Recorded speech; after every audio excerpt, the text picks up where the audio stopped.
Thanks, mister. Can you fix my toy? It was our last gift from Dad. The rain drummed against the windows of the coffee corner as Daniel Reed sat at his usual table, reviewing quarterly reports on his tablet. At 38, he'd built Reed Industries into a tech empire, making his first million by 25 and his first billion by 32. His tailored suit probably cost more than most people's monthly rent, and his watch could have paid for a decent used car. He valued efficiency, predictability, control.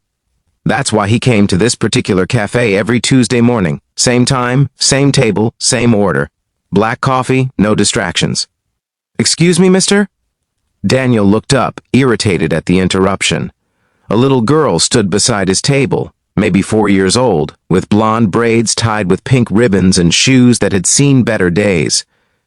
She clutched a stuffed rabbit that was coming apart at the seams, one ear hanging by a thread. "I'm busy," Daniel said curtly, returning to his tablet. "Please, mister, can you fix my toy?" The girl's voice trembled. It was our last gift from Dad. Something in those words made Daniel pause. He looked at her again, really looked this time. The rabbit was old, well-loved, its fur worn smooth in places from countless hugs. The girl's coat was clean but patched at the elbow. And her eyes, too sad for someone so young. "I don't fix toys," Daniel said, but his tone had softened slightly. "Where's your mother?" "Over there." The girl pointed to a woman at a corner table, hunched over a laptop, clearly stressed. The woman's clothes were as worn as her daughter's, and she had the exhausted look of someone working multiple jobs. "Does she know you're bothering strangers?" "I'm not bothering. I'm asking for help. Mommy says it's okay to ask for help when you need it."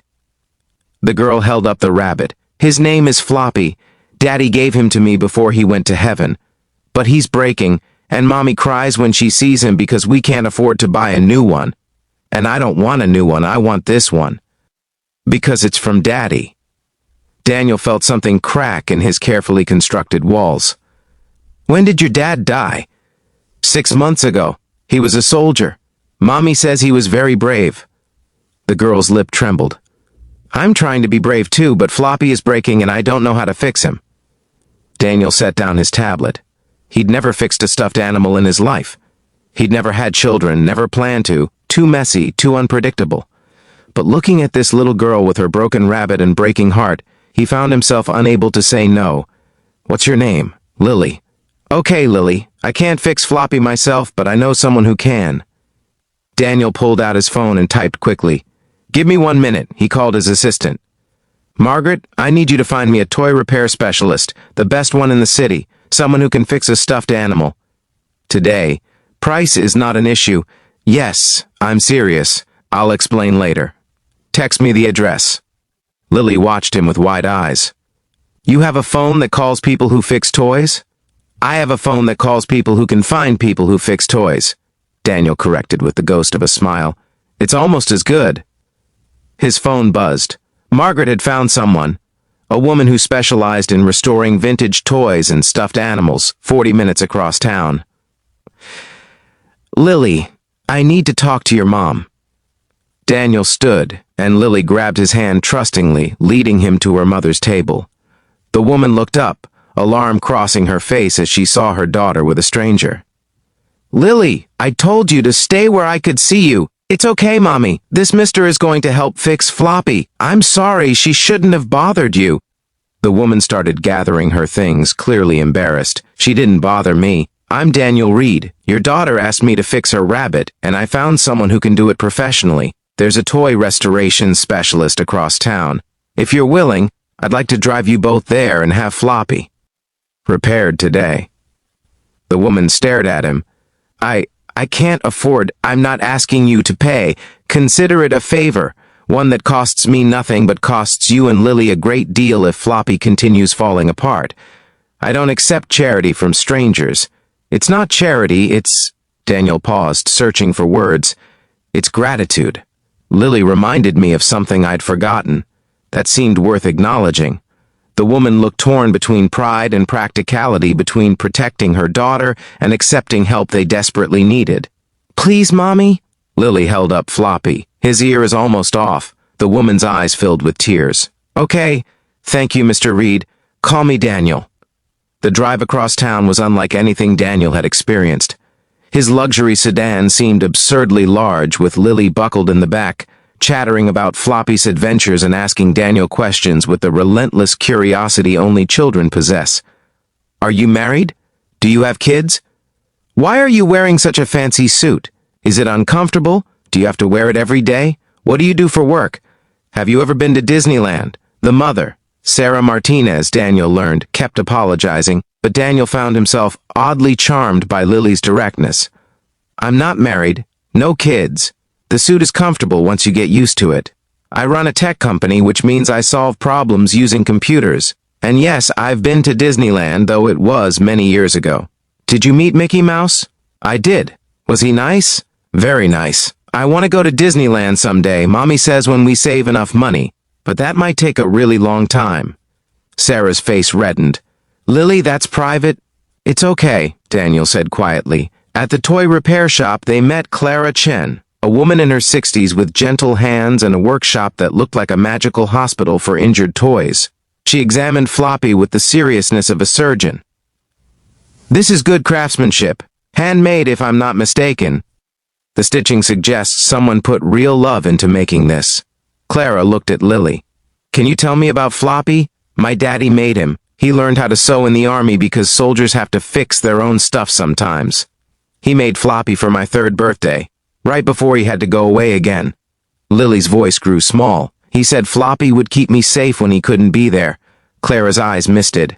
Then we'll make sure Floppy can keep protecting you for a long, long time. I'll need about 2 hours. Can you wait?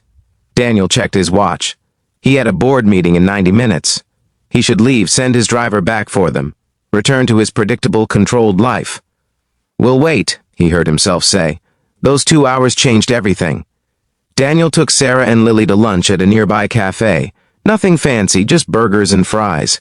Lily told him stories about her father, how he'd taught her to ride a bike, how he'd read to her every night when he was home, how he'd promised to teach her to fish but died before he could. Sarah opened up too, slowly. She'd been a nurse before, her husband deployed for the final time. After he died, the medical bills from his final weeks combined with funeral expenses had wiped out their savings. She'd lost their house, moved into a small apartment, and was now working 2 jobs. Medical billing during the day, cleaning offices at night, while trying to finish her nursing degree online. Lily stays with my neighbor, Mrs. Patterson, when I work nights. But sometimes I worry I'm not there enough, that she's growing up without either parent really present. Sarah's voice broke. Today was supposed to be my morning with her before my evening shift. I was trying to work on a big project while she played, and I didn't even notice she'd wandered off to ask a stranger for help. She's fine, Daniel said. And you're doing an incredible job under impossible circumstances. Am I? Her rabbit is falling apart. We're barely making rent. And I can't even afford to take her to Disneyland. Sarah wiped her eyes. My husband died serving his country, and this is what we got. Debt, struggle, and a 4-year-old who asks strangers to fix toys because her mother can't afford it. Daniel was quiet for a moment. Then he made another call. Margaret, clear my afternoon. Reschedule the board meeting. I don't care what they think. Something more important came up. Also, I need you to research military family support programs. I want a full report by tomorrow, because I'm realizing we need to do better. He hung up and looked at Sarah. I want to help, not with a handout, but with real support. Can I ask you some questions about what you and Lily actually need over the next hour? Daniel learned more about struggling military families than he'd ever known. Sarah explained the gaps in support systems, the bureaucracy that made accessing benefits nearly impossible, the way families fell through cracks because resources were stretched too thin. What if there was better support? Daniel asked. Not government programs, but private funding that could move quickly, help immediately. That would change everything, Sarah said quietly. But those programs don't exist. Or if they do, they're oversubscribed and underfunded. Then we'll create one. Daniel was already making notes on his phone. Reed Industries can establish a foundation. Military family support. Immediate assistance, no bureaucracy, focused on practical needs like housing, childcare, education, and yes, Things like toy repair that might seem small, but mean everything to a child. You're serious? Sarah stared at him. Completely. You and Lily showed me something this morning. Showed me that success means nothing if you're not using it to help people who actually need it. Daniel looked at Lily, who was carefully coloring on a kid's menu. My company makes billions helping people connect digitally, but Lily reminded me that real connection, real help, is simpler than that. It's fixing a broken rabbit because it matters to a child. It's seeing people, really seeing them, instead of just walking past. When they returned to Clara's shop, Floppy was transformed. The ear was reattached, the seams reinforced, the worn patches carefully restored. He looked almost new but retained the character of a well-loved toy. Floppy! Lily hugged the rabbit tightly, tears streaming down her face. Thank you, thank you, thank you. Clara smiled. He should last many more years now. I reinforced all the weak points. He's ready for whatever adventures you two have ahead. Daniel paid the bill, $300 for expert restoration, without blinking. As they walked to his car, Sarah tried one more time to thank him. You don't understand what this means. Not just Floppy, but everything you said about helping. You gave us hope. You gave me purpose, Daniel countered. I've spent 15 years building wealth without thinking about what it's for. Lily asked me for help this morning, and I realized I've been so focused on making money that I forgot money is just a tool. What matters is what you build with it. 6 months later, Daniel stood at a press conference announcing the Reed Foundation for Military Families, a $100 million endowment focused on immediate practical support for families of active duty and fallen service members. Sarah Martinez stood beside him as the foundation's Director of Family Services, using her experience to guide programs that actually helped. The foundation had already assisted over 300 families with housing, childcare, medical bills, and education. They'd even launched a Last Gifts program, helping preserve and repair meaningful items that connected families to lost loved ones. After the press conference, Lily ran up to Daniel, Floppy clutched in her arms. Guess what? Mommy says we're going to Disneyland next month, for my 5th birthday. Is that so?